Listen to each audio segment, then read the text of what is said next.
Hi again. Welcome back to this series on the critical elements for a meaningful and effective spiritual practice. Unpacking the elements that all true spiritual leaders such as Buddha, Gandhi and Christ have in common.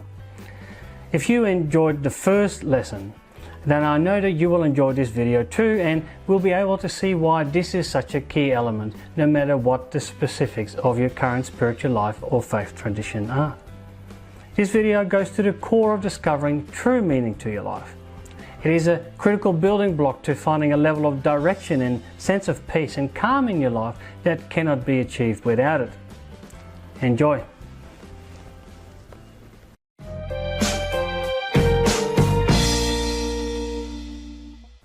Hi there, and welcome back to this important short series on the fundamental and key elements required for a meaningful and effective spiritual practice needed to find true purpose in your life. In this short series, I will share with you 3 key requirements you must have in place if you want your spiritual life and path to enlightenment to be successful and have a spiritual practice that actually works. These are what all true spiritual leaders, such as the likes of Buddha, Gandhi and Christ, have in common. Without these 3 elements, in other words, if one is missing, you will find it impossible to attain a peaceful state of mind and find purposeful direction in your life. Without just one of these 3 elements, your spiritual practice will never result in true inner transformation. I can say that from over 20 years of my own practical experience.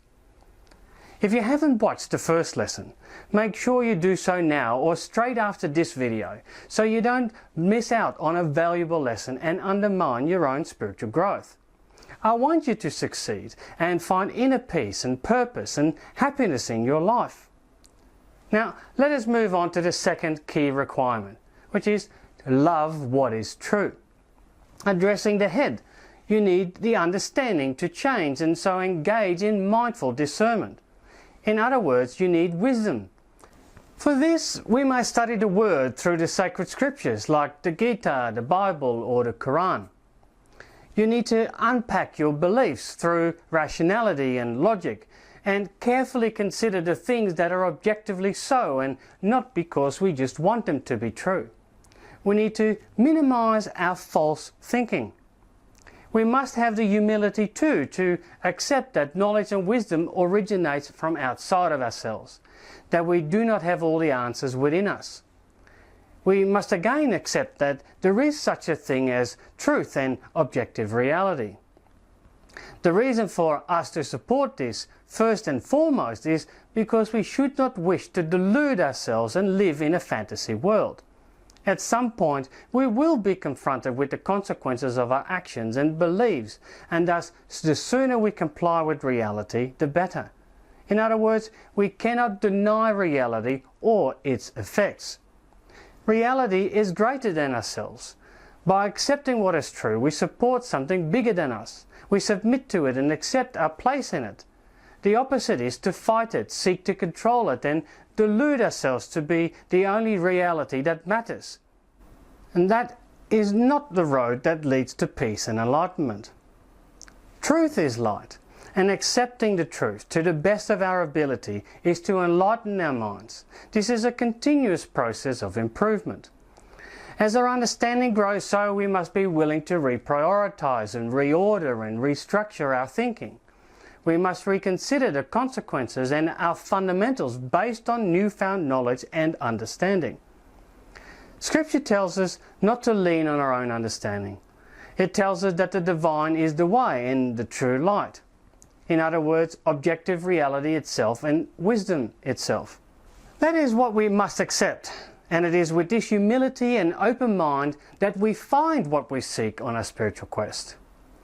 If we don't prioritize what is true in our lives, we are effectively lying to ourselves and denying ourselves a life in harmony with reality. Interesting, isn't it? Well, please stay tuned because the most fundamental aspect is yet to come. I will see you in the next lesson. Hi. I hope you enjoyed this lesson and that you can see how important these principles are to apply to your personal spiritual practice.